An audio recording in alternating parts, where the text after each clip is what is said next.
বিজ্ঞানের শত আবিষ্কারের মধ্যে বিস্ময়কর আবিষ্কার হল বিদ্যুৎ। সভ্যতার বিকাশে বিদ্যুতের ব্যবহার মানব জীবনের বড় কৃতিত্ব। যে কোনো উৎপাদনমূলক কাজে বিদ্যুতের ব্যবহার আবশ্যক। এছাড়াও শীত, গ্রীষ্ম কিংবা বর্ষা আপনার সুস্থভাবে বেঁচে থাকার জন্য বিদ্যুতের রয়েছে অতুলনীয় ভূমিকা। এই বিদ্যুৎ বিভিন্নভাবে উৎপাদন করা হলেও আজকের এই ভিডিওতে আমরা জানব থার্মাল পাওয়ার প্ল্যান্টে মানে তাপ বিদ্যুৎ কেন্দ্রে কয়লার সাহায্যে কিভাবে বিদ্যুৎ উৎপাদন করা হয়। একটা তাপবিদ্যুৎ কেন্দ্র বিশাল এলাকা জুড়ে ছড়িয়ে থাকে। এটি প্রায় 3 থেকে 4 স্কয়ার কিলোমিটার পর্যন্ত বিস্তৃত হতে পারে। যেহেতু কয়লার সাহায্যে তাপবিদ্যুৎ কেন্দ্রে তাপ উৎপন্ন করে পানিকে গরম করা হয়, এজন্য এখানে প্রচুর পরিমাণে কয়লার প্রয়োজন। যদি কোনো কারণে বিদ্যুৎ কেন্দ্রে কয়লা শেষ হয়ে যায় তাহলে সেখানে বিদ্যুৎ উৎপাদন পুরোপুরি বন্ধ হয়ে যাবে। ঠিক এই কারণে এখানে প্রায় 30 থেকে 45 দিনের কয়লার স্টক করে রাখা হয়, যেটি প্রায় 1.5 মিলিয়ন টনেরও বেশি। তাপবিদ্যুৎ কেন্দ্রে যে জায়গায় কয়লা স্টক করে রাখা হয় সেই জায়গাটাকে কোল্ড এয়ার বলা হয়। এই জায়গাটা এতটাই বিশাল যে এখানে একটি ট্রেন অনায়াসে প্রবেশ করতে পারে। কোল্ড এয়ারে থাকা কয়লাগুলো বিশালাকার এবং এক একটা এক এক রকম হয়ে থাকে। এজন্যই কয়লাগুলোকে প্রথমে ক্র্যাশার মেশিনের মধ্য দিয়ে ছোট ছোট করে ভেঙে নেওয়া হয়। তারপর এই ছোট কয়লার টুকরোগুলোকে পাউডারে পরিণত করার জন্য বল মিল নামক একটি মেশিনের মধ্যে পাঠানো হয়। এখানে ওই কয়লাগুলোকে একবারে ধূলিকণার মতো ডাস্ট করে নেওয়া হয়। এটা এ কারণে করা হয় যাতে কয়লাগুলো বয়লারের মধ্যে সম্পূর্ণভাবে জ্বলে যেতে পারে। বয়লার হলো সেই মেশিন যেখানে ক্রমাগত আগুন জ্বলতে থাকে। তাহলে এখন হয়তো নিশ্চয়ই ভাবছেন, কয়লার পাউডারকে বয়লারে তো পুড়িয়ে ছাই করে দেয়া হলো, তো এখানে কি করে কয়লার মাধ্যমে বিদ্যুৎ উৎপাদন হবে? ওয়েট, বুঝিয়ে বলছি। বিদ্যুৎ উৎপাদনে যাওয়ার আগে বয়লার মেশিন কি তা এক লাইনে জেনে আসি। বয়লার হলো একটি বদ্ধ পাত্র যেখানে পানিকে অতি উচ্চ চাপে উত্তপ্ত করা হয়। উত্তপ্ত পানিকে আরও উত্তপ্ত করে বাষ্পে রূপান্তর করা হয়। এরপর এই বাষ্পকে বিভিন্ন উৎপাদন কাজে ব্যবহার করা হয়। তো চলুন এবার জেনে নেই বয়লারের এই বাষ্প ব্যবহার করে কিভাবে বিদ্যুৎ উৎপাদন করা যায়। একবার কি ভেবে দেখেছেন যে বাষ্পকে যদি প্রেসারের মধ্যে রাখা যায় তাহলে সেটা কতটা ফোর্স তৈরি করতে পারে? আপনার বাড়িতে যে প্রেসার কুকার রয়েছে তার মধ্যে যখন প্রেসার তৈরি হয় তখন সেটা প্রেসার কুকারের রেগুলেটরকে একদম উপরের দিকে তুলে দেয়। ঠিক একইভাবে অতি পরিমাণে যদি কোনো বাষ্পকে প্রেসারের মধ্যে রাখা যায় তাহলে তার মধ্যে অসংখ্য পরিমাণে শক্তি সঞ্চিত হতে থাকবে।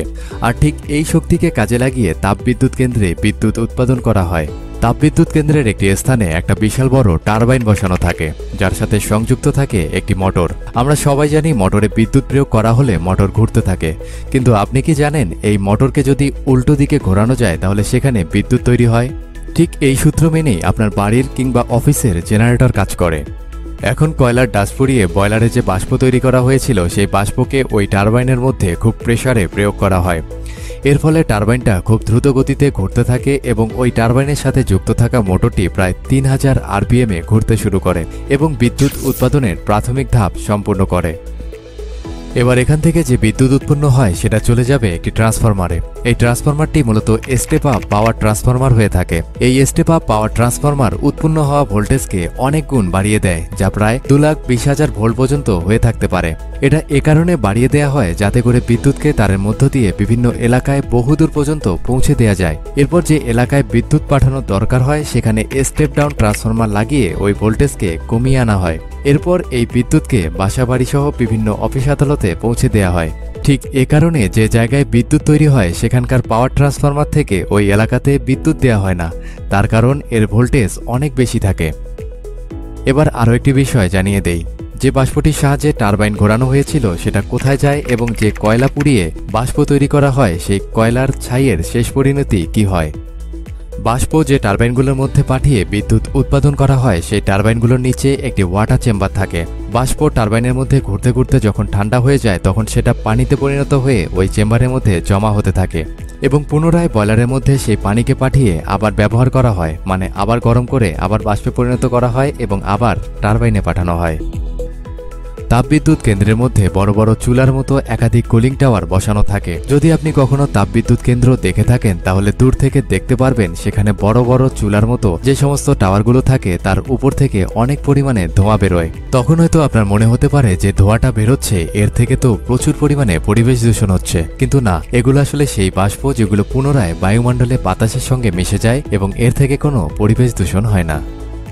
খেয়াল করলে দেখতে পারবেন তাপবিদ্যুৎ কেন্দ্রগুলো কোনো বড় নদীর ধারে কিংবা কোনো বড় জলাশয়ের পাশেই তৈরি করা হয়, কারণ তাপবিদ্যুৎ কেন্দ্রে বিদ্যুৎ উৎপন্ন করার জন্য প্রচুর পরিমাণে পানির প্রয়োজন পড়ে। সাধারণত তাপবিদ্যুৎ কেন্দ্র কোনো নদীর পানিকে বা কোনো বড় জলাশয়ের পানিকে সরাসরি ব্যবহার করে না।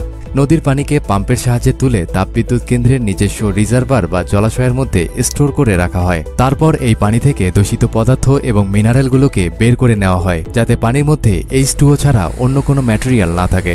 এরপর সেই পানিকে বয়লারে পাঠানো হয় এবং সেখানে বাষ্পে পরিণত করে আবার টারবাইনে পাঠানো হয়। তাপবিদ্যুৎ কেন্দ্রে বয়লারকে ক্রমাগত জ্বালিয়ে রাখার জন্যই মূলত এই কয়লা ব্যবহার করা হয়। বয়লারের প্রধান এবং একমাত্র কাজ হলো পানিকে গরম করে বাষ্পে পরিণত করা। এখন প্রশ্ন হলো, যে কয়লাগুলো পুড়ে ছাই হয়ে যাচ্ছে, সে ছাইয়ের শেষ পরিণতি কি হয়? বয়লারে কয়লা যখন পুড়ে যায় তখন সেখানে দুই ধরনের ছাই উৎপন্ন হয়। একটি ছাই ভারী হয়, যেটা বয়লারের নিচে জমা হয়, এবং আরেকটি ছাই হয় হালকা, যেটাকে ফ্লাই অ্যাশ বলা হয়। এই ফ্লাই অ্যাশ বয়লারে থাকা লম্বা চিমনির মধ্য দিয়ে বাইরে বেরিয়ে আসে। অন্যদিকে ভারী ছাই বা বটম অ্যাশ বিভিন্ন সিমেন্ট কোম্পানিতে পাঠানো হয়, কারণ সিমেন্ট তৈরির জন্য এই ছাই খুবই কার্যকর। বাংলাদেশের বিদ্যুৎ খাতে কয়লা ব্যবহার করে বিদ্যুৎ উৎপাদন করা শুরু হয় বড়পুকুরিয়া তাপবিদ্যুৎ কেন্দ্র থেকে। বিদ্যুৎ কেন্দ্রটি দিনাজপুর জেলার পার্বতীপুর উপজেলার হামিদপুর ইউনিয়নে অবস্থিত। এটি 2006 সালে গড়ে ওঠে। এর মোট উৎপাদন ক্ষমতা 525 মেগাওয়াট। কেন্দ্রটিতে 125 মেগাওয়াট উৎপাদন ক্ষমতা সম্পন্ন দুটো ইউনিট রয়েছে এবং 725 মেগাওয়াট ক্ষমতা সম্পন্ন তৃতীয় ইউনিটটি রয়েছে। তৃতীয় ইউনিটটি 2017 সালের ডিসেম্বর মাসে উৎপাদনে আসে এবং 2015 সালে এর নির্মাণ কাজ শুরু হয়। কেন্দ্রটিতে বড়পুকুরিয়া কয়লা খনির কয়লা ব্যবহার করা হয়। এটি পরিচালনা করছে বাংলাদেশ বিদ্যুৎ উন্নয়ন বোর্ড।